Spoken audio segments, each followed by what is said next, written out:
నమస్తే. Welcome to I dream social spotlight with కవిత.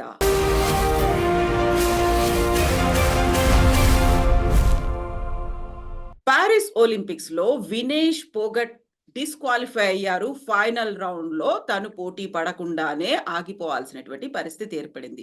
100 గ్రాముల బరువు ఎక్కువున్నారని ఒలింపిక్ అసోసియేషన్ తన్ని డిస్‌క్వాలిఫై చేసింది. అసలు తప్పు ఎవరిది?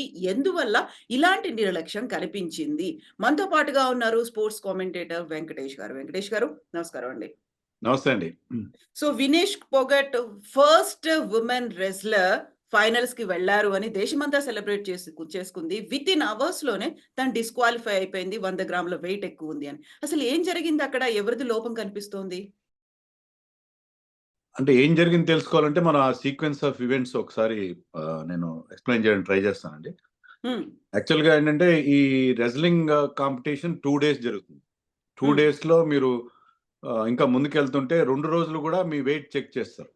ఎందుకంటే రెజ్లింగ్ బేసికల్లీ రెజ్లింగ్ గాని, బాక్సింగ్ గాని వెయిట్ కేటగరీ ప్రకారం 50 కేజెస్, 53 కేజెస్, 57 కేజెస్ ఇలా డిఫరెంట్ వెయిట్ కేటగరీస్‌లో జరుగుతాయి. అంటే ఇద్దరు రెజ్లర్స్ పోటీ పడే హ్మ్. ఇద్దరు కుస్తీలు పోటీ పడే వాళ్ళిద్దరు గూడా ఆ వెయిట్ లోపలే ఉండాలి. అది బేసిక్ రిక్వైర్మెంట్. దానికోసం వెయిట్ చెక్ చేస్తారు. సో, మంగళవారం రోజు మార్నింగ్ 7:30కి వెయిట్ చెక్ చేసినప్పుడు వినేష్ వెయిట్ కరెక్ట్‌గానే ఉంది. 49.9 ఉంది. 50 కేజీ లోపే ఉంది. ఆ హ్మ్. రోజు ఆమె 3 రెజ్లింగ్ బౌట్స్ ఫైట్ చేసింది. వరల్డ్ ఛాంపియన్ కూడా ఓడగొట్టింది. బ్రహ్మాండంగా ఫైనల్‌కెళ్ళిపోయింది. కానీ ఆ 3 బౌట్స్ ఫైట్ చేసేటప్పుడు ఏంటంటే ఆమె కొద్దిగా ఫుడ్ తీసుకుంది. మీల్ గాని, కొంత స్నాక్స్ గాని. ఎందుకంటే ఎనర్జీ కావాలి. ఒకే రోజు 3 బౌట్స్ ఫైట్ చేయాలంటే ఆ ఎనర్జీ అవును. కావాలి. దానికోసం అది తీసుకుంది. ఫుడ్ తీసుకుంది. అంతకుముందంతా ఏంటంటే 3, 4 రోజులుగా వెయిట్ మెయింటైన్ చేయడం కోసం ఆమె సరిగ్గా ఫుడ్ తినలేదు.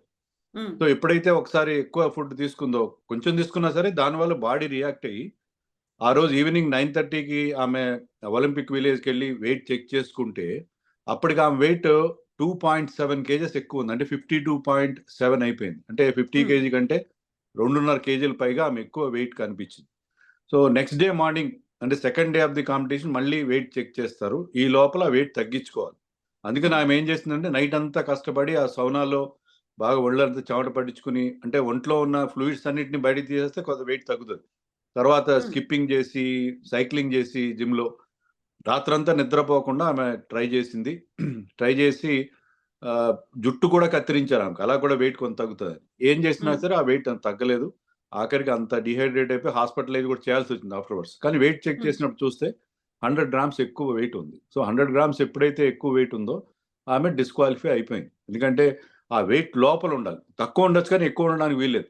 సో, అవును. అందుకని వాళ్ళు అది చాలా స్ట్రిక్ట్‌గా rule is a rule. So, 50 అంటే 50 ఉండాలి. 50.1, 50.2 అంటే ఒక 100 గ్రాములు ఎక్కువున్నా గూడా వాళ్ళు కన్సిడర్ చేసే పరిస్థితి లేదు. అది రూల్ ప్రకారం. అందుకని ఆమె డిస్‌క్వాలిఫై అయింది. ఇది యాక్చువల్ సీన్ జరిగిందక్కడ. ఇది ఫైనల్ ఆడలేకపోయింది. ఫైనల్ ఆడలేదు గాబట్టి ఆమెకి మెడల్ రాలేదు. ఇక్కడ ప్రశ్నేంటంటే మరి ఆమె సెమీఫైనల్ ఆడినప్పుడు సెమీఫైనల్‌లో పోటీ పడినప్పుడు నీ వెయిట్ తక్కువే ఉంది గదా! మరి ఆ మెడల్ ఇవ్వాలంటే రూల్స్ అలా లేవు. రూల్స్ ఏంటంటే ఒక్కసారి మీరు వెయిట్ ఫెయిల్ అయితే మీరు హ్మ్. చేసిన ముందు గెలిచిన పోటీలో గూడా రిజల్ట్ నల్ అండ్ వాయిడ్ అయిపోతది. దట్ ఈస్ ది ఆ! Rule position. ఓకే. ఇప్పుడున్నటువంటి పరిస్థితుల్లో తను ఒక వరల్డ్ నంబర్ 1ని ఓడించింది. క్వార్టర్ ఫైనల్ నుంచి సెమీఫైనల్, ఆ తర్వాత ఫైనల్స్‌కి వెళ్ళింది. ఈ రికార్డ్ అంతా పోతుందా ఇంకా? అంతా పోతుంది. అంతా పోతుంది. ఎందుకంటే ఆ వెయిట్ కేటగరీలో అంటే రికార్డ్ పోతుందా లేదా అనేది పక్కన పెడితే మీకు మెడల్ క్వాలిఫికేషన్ అయితే పోతది. ఎందుకంటే ఆ వరల్డ్ ఛాంపియన్ ఎంత గొప్ప రెజ్లర్ అంటే ఆమె ఇంటర్నేషనల్ లెవెల్‌లో 82 బౌట్స్ ఫైట్ చేస్తే అవును. 82లో 82 గెలిచింది. ఒక్కసారి కూడా ఆమె ఇంటర్నేషనల్ లెవెల్‌లో ఎప్పుడు ఓడిపోలేదు. ఒక నాన్ జపనీస్ రెజ్లర్ చేతిలో ఎప్పుడు ఓడిపోలేదు. సో, అలాంటి ఒక టాప్ క్లాస్ రెజ్లర్ పైన ఆమె అద్భుతమైన విజయం సాధించింది. అంతా గూడా మనకి బూడిదలో పోసిన పన్నీర్ అయిపోయింది అల్టిమేట్‌గా. హ్మ్. సో, ఇప్పుడు సరికొత్తగా తన కోచ్‌తో పాటుగా పీటీ ఉషా మిగతా వాళ్ళందరూ కలిసి ఆర్బిట్రేషన్ కమిటీ దగ్గరికి వెళ్లారు. కన్సిడర్ చేయండి ఫైనల్‌కి అట్‌లీస్ట్ 2 సిల్వర్‌లన్నా ఇవ్వండి అనే మాట. దాన్ని కన్సిడర్ చేస్తుందా? వెళ్లారు. అక్కడ ఆర్బిట్రేషన్ కోర్ట్‌కి అప్పీల్ చేశారు. ఆర్బిట్రేషన్ కోర్ట్ ఇచ్చే decision IOC international Olympic committee మీద కూడా బైండింగే. హ్మ్. కానీ అది ఎంత వరకు వాళ్ళు దాన్ని యాక్సెప్ట్ చేస్తారని చూడాలి. ఎందుకంటే ఎవరైనా సరే ఆ యూడబ్ల్యూడబ్ల్యూ అని ఒక ఆర్గనైజేషన్ ఉంది. వాళ్ళే రూల్స్ ఫ్రేమ్ చేస్తారు. ఆ రూల్స్ ప్రకారం అయితే ఈ డిస్క్వాలిఫికేషన్ చాలా వరకు కరెక్ట్. మరి ఆర్బిట్రేషన్ వాళ్ళు ఎంతవరకు కన్సిడర్ చేస్తారు? ఎలా అయితే వినేష్ ఫోగట్ అడుగుతున్నట్టుగా, సరే మీరు నన్ను ఫైనల్ ఆడనివ్వకపోతే పోయారు. ఫైనల్‌లోకెళ్ళిన నా అపోనెంట్ నా చేతిలో ఓడిపోయి ఫైనల్‌కెళ్ళిన ఆమెతో పాటు నాకు కూడా ఒక bronze medal, joint bronze medal ఇవ్వండి అని జాయింట్ సిల్వర్ మెడల్ ఇవ్వమని చెప్పి అడుగుతున్నారు. సో, అడగడం బానే ఉంది గానీ, అది మనకి బహుశా ఈరోజు మధ్యాహ్నానికో ఎప్పుడో 12 గంటలకో ఇప్పుడు తెలుస్తుంది. ఈరోజు తెలిసే అవకాశం ఉంది. ప్రస్తుతం అయితే ఐ థింక్ ప్రస్తుతానికైతే అది మనం ఒక మిణుకుమనే చిన్నపాటి ఆశ మాత్రంగానే ఉంటది. సో, ఇది అసలు ముందు నుంచి ఎక్స్‌పెక్ట్ చేయలేదా? కోచ్‌తో పాటుగా అక్కడున్నటువంటి డైటీషియన్ వీళ్ళందరూ కూడా ఆ 100 గ్రామ్స్ బరువు అంటే ఒకే రోజు 3 ఆడింది ఇమ్మీడియేట్‌గా నెక్స్ట్ డే ఆడాల్సుంటుంది. అంటే తను ఫైనల్స్‌కి వెళ్తుంది అని ఎక్స్‌పెక్ట్ చేయలేదా? లేకుంటే వెయిట్ పెరుగుతుంది అని ఎక్స్‌పెక్ట్ చేయలేదా? అసలేం జరిగి ఉంటుందక్కడ? దీనికి చాలా కారణాలున్నాయండి. ఇప్పుడు ఏంటంటే actually Vinesh Phogat original event ఏంటంటే 53 కేజీలో ఆమె పోటీ పడతది. హ్మ్. కానీ ఏం జరిగిందంటే లాస్ట్ ఇయర్ ఆమె మనకు తెలుసు. బ్రిజ్ భూషణ్ శరణ్ అని చెప్పి రెజ్లింగ్ ఫెడరేషన్ ఆఫ్ ఇండియా అతని అవును. సెక్సువల్ హరాస్మెంట్ ఇష్యూలో ఆమె చాలా కాలం ఆ జంతర్ మంతర్ ఢిల్లీలోని జంతర్ మంతర్‌లో రోడ్డు మీద ఉండి అక్కడే పడుకొని ధర్నా చేసింది. సో, ఆ ధర్నా చేసిన సందర్భంలో తర్వాత ఆమెకు చిన్న ఇంజరీ కూడా అయింది అప్పుడు. పెద్ద ఇంజరీ అయింది అప్పుడు. అందుకని last year world championship wrestling పోటీల్లో ఆమె పార్టిసిపేట్ చేయలేదు. హ్మ్. ఆ 53 కేజీ కేటగిరీలో లాస్ట్ ఇయర్ జరిగిన వరల్డ్ చాంపియన్‌షిప్‌లో పోటీ పడిన అంతిమ్ ఫంగల్ ఆమె అక్కడ బ్రాంజ్ మెడల్ గెలుచుకుంది. ఎప్పుడైతే మీరు హ్మ్. వరల్డ్ చాంపియన్‌షిప్‌లో మెడల్ గెలుచుకుంటారో మీకు ఆటోమేటిక్ ఒలింపిక్ క్వాలిఫికేషన్ వస్తది. సో, ఆ హ్మ్. కేటగిరీలో అంతిమ్ ఫంగల్ క్వాలిఫై అయిపోయింది. హ్మ్. అందుకని వినేష్ ఫోగాట్ ఏం చేసిందంటే తన ఒరిజినల్ వెయిట్ కాదది. ఆమె బలవంతంగా వెయిట్ తగ్గించుకొని 53 నుంచి 50కొచ్చింది. హ్మ్. వచ్చింది. దానివల్ల ఏమైందంటే అల్టిమేట్‌గా ఆమె అసలు వెయిట్ అదే ఉంది. 53 ఉంది. సో, ఎంత తగ్గించుకున్నా మీరు కొంతవరకు మెయింటైన్ చేయగలరు. ఇక్కడ ఈ ఒలింపిక్స్‌కి ముందు గూడా వెయిట్ చెకింగ్ ముందు ఆమె బలవంతంగా తన వెయిట్‌ని పుల్ డౌన్ చేసుకుంది. హ్మ్. కానీ ఒక్కసారి మీరెప్పుడైనా ఫుడ్ తిన్నప్పుడు ఆటోమేటిక్‌గా వెయిట్ అది బాడీ రియాక్ట్ అవుతది. ఒక్కరి బాడీ ఒక్క రకంగా రియాక్ట్ అవుతది. సో, ఆమె బాడీ హ్మ్. ఆ రకంగా రియాక్ట్ అయింది. ఆమె ఏదో 2.5 కిలోల ఫుడ్ తిన్నదని కాదు. ఆమె తిన్న కొద్దిపాటి ఆహారానికి కూడా బాడీ రియాక్షన్ వల్ల ఆమె అంత ఎక్కువ వెయిట్ గెయిన్ చేయడం అనేది జరిగింది. సో, ఆ ఫుడ్ తినాలి తప్పదు. ఎందుకంటే ఒకే రోజు 3 పోటీల్లో పాల్గొవాలి, రెజ్లింగ్ చేయాలంటే మీకు ఎనర్జీ కావాలి. దానికోసం హ్మ్. ఆమెకి ఎంతో కొంత ఫుడ్ తినాల్సిన పరిస్థితి కనిపించింది. ఎలాంటి ఎనర్జీ లేకుండా ఫైట్‌లో పార్టిసిపేట్ చేయలేరు కదా! సో, అది హ్మ్. తినడం వల్ల ఆమెకి ఇబ్బంది తలెత్తింది. సో, ఇప్పుడు ఎనర్జీ డ్రింక్స్ కావచ్చు, కనీసం వాటర్ తీసుకున్నప్పటికి కూడా అది వెయిట్ గెయిన్ అవ్వడానికే ఉపయోగపడుతుంది ఇంకక్కడ. వాటర్ కూడా తీసుకోరు. వాటర్ తీసుకోరు. ఈ సోనా యూజ్ చేస్తారు. చాలా వరకు అంటే వినేష్ ఫోగాట్ విషయంలో బుధవారం రోజు రాత్రి మంగళవారం రోజు రాత్రి ఆమె ఎంత క ఎఫర్ట్ పెట్టిందంటే ఆమె శరీరంలో ఒక చెమట కూడా రాని పరిస్థితి. అంటే ఒంట్లో ఉన్న ఫ్లూయిడ్స్ అన్నీ కూడా కరిగిపోయినాయి. అంత ఎఫర్ట్ పెడితేనే ఆమె రాత్రికి రాత్రి 2.6 కేజెస్ కరిగించుకోగలిగింది. అయినా ఇంకా 100 గ్రామ్స్ తేడా అలాగే మిగిలిపోయింది. సో, హ్మ్. దీనికోసం మీరిందాక అన్నట్టుగా కోచ్‌లని బ్లేమ్ జేయాలా? సపోర్ట్ స్టాఫ్‌ని బ్లేమ్ జేయాలా? నా దృష్టిలో ఎవరు దీనికి కారణం కాదు. ఎందుకంటే హ్మ్. ఇది ఒక యాక్సిడెంటల్‌గా జరిగింది. జరుగుతుంటాయి. మనకి గతంలో సుశీల్ కుమార్ అని ఒలింపిక్స్‌లో 2 మెడల్స్ తెచ్చాడు. అతని విషయంలో కూడా ఒకసారి జరిగిందిలా. హ్మ్. వెయిట్ కేటగరీలో ఫెయిల్ అవ్వడం అనేది జరుగుతూ ఉంటది. సో, ఇక్కడ కుట్ర కోణం కూడా కొంతమంది చెప్తున్నారు. ఏంటంటే బ్రిజ్ అవును. భూషణ్ శరణ్‌కి ఈమెకి పడదు గాబట్టి, ఇప్పుడు రెజ్లింగ్ ఫెడరేషన్ అధ్యక్షుడుగా ఉన్నవాడు కూడా బ్రిజ్ భూషణ్ ఒక శిష్యుడే ఉన్నాడు. వాళ్ళేదైనా కుట్ర చేశారని చెప్పి దీన్ని పొలిటిసైజ్ చేయడానికి కూడా కొంత ప్రయత్నాలు జరుగుతున్నాయి. బట్ ఐ హ్మ్. Don't believe that. ఎందుకంటే మీరిక్కడ ఆమె పర్సనల్ స్టాఫ్ ఎవరైతే సపోర్ట్ స్టాఫ్ ఎవరైతే ఉన్నారో వినేష్ ఫోగాట్‌కి, వాళ్ళందరూ గూడా ఆమె వ్యక్తిగతంగా తెచ్చుకున్న వాళ్ళు. వాళ్ళు రెజ్లింగ్ ఫెడరేషన్ ఆఫ్ ఇండియాకి సంబంధం లేదు.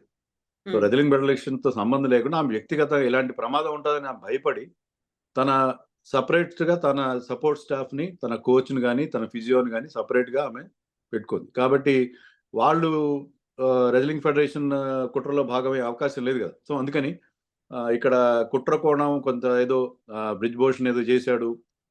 దీని వెనకాల ఏదో కుట్ర ఉంది అని చెప్పి ఏవో చాలా రకరకాల థియరీస్ వస్తున్నాయి. పొలిటిసైజ్ చేయడానికి ట్రై చేస్తున్నారు. బట్ ఇది కేవలం స్పోర్ట్స్ యాంగిల్‌లో చూడాలని నా అభిప్రాయం. సో, ఇప్పుడు wrestling federation of India president కూడా ఒక మాట అంటున్నాడు. అక్కడ ఉన్నటువంటి కోచ్‌లు, డైటీషియన్‌లు, డాక్టర్లు మిగతా వాళ్ళందరూ ఏం చేస్తున్నారో వాళ్ళేమన్నా టూరిస్ట్ ప్లేస్‌కి వెళ్లారా? దీంట్లో ఎందుకు హ్మ్. ప్రాపర్‌గా ముందు నుంచి యాక్ట్ చేయలేకపోయారు? తగ్గట్టుగా రియాక్షన్స్ అనేవి ఎందుకు లేవు అనేటువంటి మాట. అతను చెప్పిన దాంట్లో కొంత వాస్తవం ఉండొచ్చు. దాని మీద ముందు జాగ్రత్త చర్యలు తీసుకొని ఉండాల్సింది. ఇలాంటి ఒక పరిస్థితి జరుగుతుంది. ఎందుకంటే ఆమె బాడీ కండిషన్ ఏంటో ఆమె ఫిజియోకి తెలుస్తది. వాళ్ళ కోచ్‌కి తెలుస్తది. సో, ఒకవేళ ఆమె కొద్దిగా ఏదైనా ఆహారం తీసుకున్నా ఆమె వెయిట్ పుట్ ఆన్ అయ్యే అవకాశం ఉంటదని తెలిసినప్పుడు వాళ్ళు జాగ్రత్తలు తీసుకోవాలి. ఇవన్నీ కూడా హ్మ్. మనకి ఎంక్వైరీలో బయటపడాలి. ఆయన కూడా రెజ్లింగ్ ఫెడరేషన్ ప్రెసిడెంట్ ఆ విధంగా ఎందుకు చెప్పాడంటే, రెజ్లింగ్ హ్మ్. ఫెడరేషన్‌కి ఆమె కోచ్‌కి ఎలాంటి సంబంధం లేదు. ఆమె పర్సనల్ కోచ్ కాబట్టి అది చెప్పాడు. So, yeah! ఇక్కడ వాళ్ళు కూడా ఈ ఇష్యూని కొంత పొలిటిసైజ్ చేయడానికి ప్రయత్నం చేస్తున్నారు. హ్మ్. మనం మెచ్చుకోవాల్సిన విషయం ఏంటంటే, Vinesh Phogat okay. No doubt ఆమెకి పతకం కోల్పోయింది. బట్ ఆమె చేసిన ఆ ఫైట్ గాని, ఆమె ఇంత బయట ఎదురైన వ్యతిరేకత, అసలు సెలక్షన్ ట్రయల్స్‌లో ఆమె క్వాలిఫై అవ్వడం గొప్ప విషయం. ఆమెకంత వ్యతిరేకత ఉండి రెజ్లింగ్ అవును. ఫెడరేషన్ నుంచి క్వాలిఫై అయిన తర్వాత ఒలింపిక్స్‌కొచ్చి తనకంటే టాప్ ర్యాంక్‌లో ఉన్న రెజ్లర్స్ పైన గెలిచి ఈ స్థాయికొచ్చింది. మెడల్ అనేది ఒక కొలమానం కాదేమో అనుకుంటున్నాను. ఆమె ఎఫర్ట్‌ని మనం మెచ్చుకోవాలి. దీన్ని పొలిటిసైజ్ చేయాల్సిన లేకపోతే తప్పులు పట్టాల్సిన అవసరం లేదు. ఇది హ్మ్. యాక్సిడెంటల్‌గా జరిగింది కాబట్టి దీంట్లో ఆమె తప్ప, ఆమె కోచ్‌లు తప్ప లేకపోతే ఇదనేది అది పెద్ద ఇష్యూ కాదేమో అనుకుంటున్నాను నేను. సో, దీనివల్ల ఖచ్చితంగా ఎంక్వైరీ జరగాలి. ఎందుకంటే భవిష్యత్తులో మనకి దీనివల్ల ఇలాంటి పొరపాట్లు ఇన్ ఫ్యూచర్ జరగకూడదు. ఎందుకంటే దేశం అంతా కూడా ఒక్కసారి ఉసూరుమనే పరిస్థితి. మనందరికి ఒక మంచి మెడల్ వచ్చేసింది. Silver compulsory. లేకపోతే అవును. గోల్డ్ కూడా వచ్చే అవకాశం ఉందని చెప్పి మనం మంగళవారం రాత్రి వరకు అనుకున్నాం. బుధవారం మన కళ్ళన్నీ కూడా ఆవిరైపోయినాయి. సో, ఇలాంటి సిట్యుయేషన్ మళ్ళీ ఎదురవ్వకుండా జాగ్రత్తలు తీసుకోవాలంటే ప్రాపర్ ఎంక్వైరీ జరగాలి. కానీ దీంట్లో ఆమెదేదో తప్పు పట్టే పరిస్థితి ఉండకూడదు. ఆమెని ట్రోల్ చేయడం కూడా కరెక్ట్ కాదని నేను భావిస్తున్నాను. ఇక్కడే వెంకటేష్ గారు ఇంకొక వాదన కూడా వస్తోంది. ఇప్పుడు ఇద్దరు బాక్సర్‌లు వాళ్ళు బయోలాజికల్ మేలా? లేకుంటే వాళ్ళకి వై క్రోమోజోమ్ ఎక్కువుంది. అసలు వుమెన్ కేటగరీలో మెన్ ఎలా ఫైట్ చేస్తారు? వాళ్ళని అలో చేసినటువంటి ఐఓసీ వినేష్ పోగట్‌ని 100 గ్రాముల బరువెక్కువుందని పక్కకు డిస్‌క్వాలిఫై చేశారు. పక్కన పెట్టారు అనే మాట. ఈ 2 ఇష్యూల్ని మనం కంపేర్ చేసి సేమ్ ఒకే రకంగా ఆలోచించొచ్చంటారా?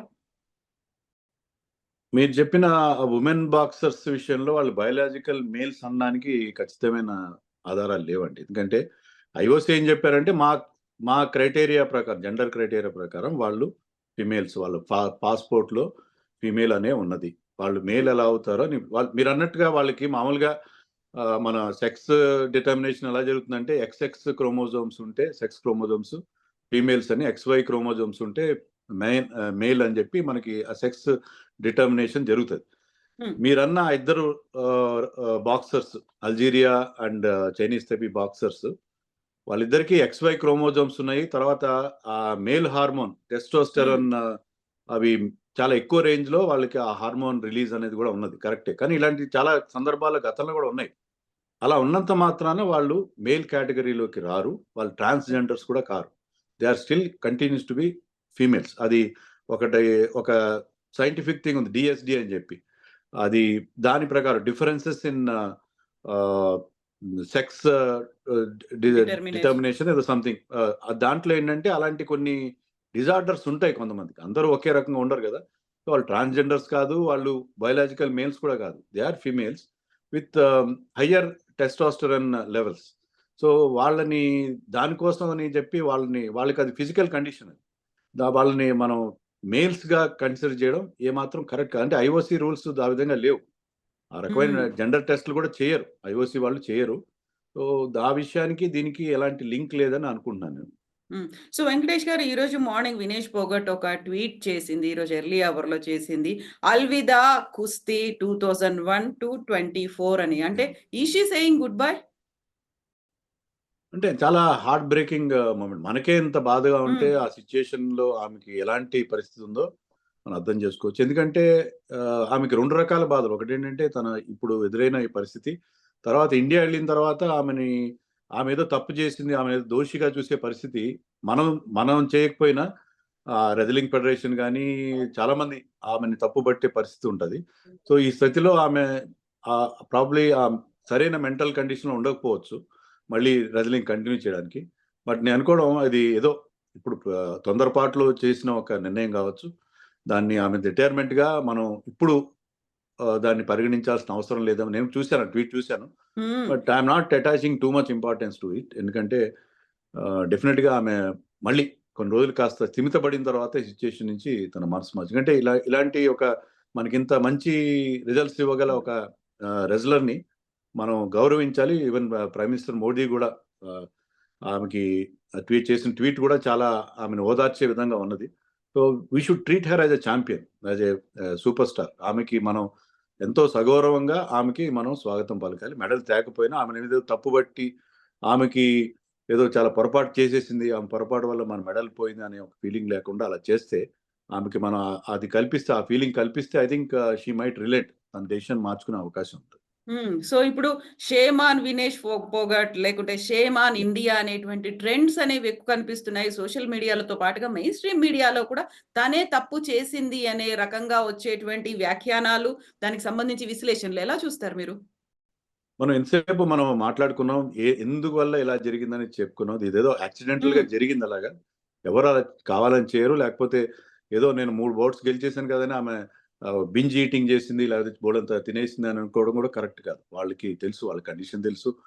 సో దానివల్ల మనం ఫ్యాక్ట్స్ తెలిసి సోషల్ మీడియాలో ఎలా అంటే ఎవరికి తోచింది వాళ్ళు కామెంట్ చేస్తారు. వాళ్ళకున్న ఫ్రస్ట్రేషన్, ఒకసారి మెడల్ పోయిందని ఫ్రస్ట్రేషన్‌తో అది వాళ్ళకి ఇష్టం వచ్చినట్టు ఆ కీబోర్డ్ వారియర్స్ ఏదో రాస్తుంటారు, మాట్లాడుతుంటారు. దాన్ని మనం పెద్దగా సీరియస్‌గా అందుకే మనకేంటంటే ఎవరైతే ఈ ఇష్యూలో సరిగ్గా మాట్లాడగల వాళ్ళు ఉన్నారో, పొలిటీషియన్స్ గానీ, వీళ్ళందరూ కూడా ఇష్యూలో ఫ్యాక్ట్స్ బయటపెట్టి పబ్లిక్ ఒపీనియన్ విషయంలో కరెక్ట్‌గా ఆ ట్రూత్స్ గనక ముందుకు తీసుకొస్తే ఇలాంటి అర్థం లేని ఆమె మీద జరుగుతున్న ట్రోలింగ్ అనేది ఆగిపోతదని చెప్పి నేను ఎక్స్‌పెక్ట్ చేస్తున్నాను. సో లాస్ట్ క్వెషన్ వెంకటేష్ గారు. ఇప్పుడు చాను కూడా 4థ్ ప్లేస్‌లో వచ్చింది. అక్కడ ఉన్నటువంటి వెయిట్ లిఫ్టింగ్ అనేది కూడా హోప్స్ పోయాయి కాబట్టి next one and only hope Neeraj చోప్రాయేనా ఇంకా? హాకీలో కూడా మనకి ఇవాళ బ్రాంజ్ ఉంది. మెడల్ మ్యాచ్ ఉంది. బ్రాంజ్ మెడల్ మ్యాచ్ అనేది ఉంది. అదొక డిసప్పాయింట్‌మెంట్ అదే. నిజంగా అది. యాహ్! చాలా హాకీలో మన వాళ్ళు నిజంగా సెమీఫైనల్ చాలా బాగా ఆడారు జర్మనీ పైన. But still they last the match. So ఇది చాలా వరకు మనకేంటంటే మనకి ఎన్నో మెడల్స్ రావాల్సిన వాటిలో మన వాళ్ళు 4థ్ ప్లేస్‌లో ఫినిష్ చేశారు. బట్ ఓవరాల్‌గా మనం తీసుకుంటే ఏంటంటే ఆన్ ఎ పాజిటివ్ నోట్ మనం చాలా డిసిప్లిన్స్‌లో చాలా ముందుకెళ్ళాం. ఈవెన్ ఆ 4థ్ ప్లేస్‌లు ఇన్ని రావడం కూడా గతంలో ఎప్పుడు జరగలేదు మనకి. మెడల్స్ అయితే రాలేదు. కానీ ఆయా డిసిప్లిన్స్‌లో మన ఇంప్రూవ్‌మెంట్ చాలా క్లియర్‌గా కనిపిస్తుంది. షూటింగ్‌లో గాని, ఇంకా సెవరల్ ఈవెంట్స్. సో మనకి ఖచ్చితంగా మనం ఫ్యూచర్‌లో ఈ ఒలింపిక్స్‌లో కాకపోయినా నెక్స్ట్ లాస్ ఏంజెల్స్‌లో జరగబోయే ఒలింపిక్స్‌లో అయినా మనం బెటర్ పెర్ఫార్మన్స్ ఇస్తామని ఒక హోప్ అయితే వస్తుంది. సో ఎన్ని మెడల్స్ వచ్చాయంటే ఈసారి కూడా చాలా disappointing. When compare to last year వచ్చిన టాలీ ఆ 7 కూడా ఈసారి రీచ్ అయ్యే పరిస్థితి కనబడట్లేదు. But still I think we should be hopeful. Performance wise బావుంది. అదే పతకాలు ఇప్పుడు కొలమానం కాదు. పెర్ఫార్మన్స్ బెటర్‌గా ఉందనేదే తీసుకుంటే ఖచ్చితంగా కొన్ని ఆశలైతే రేకెత్తిస్తున్నారు ఫ్యూచర్ విషయంలో. ఈసారి మన athletes performance. Thank you so much Venkatesh గారు. ఓవరాల్‌గా ఒలింపిక్స్ అంతా అయిపోయిన తర్వాత మళ్ళీ మనం పర్సనల్‌గా మాట్లాడుకుందాం. అప్పుడు కూడా విశ్లేషించుకోవడానికి చాలా అంశాలున్నాయి. థాంక్ యూ అండి. తప్పకుండా. Thank you so much.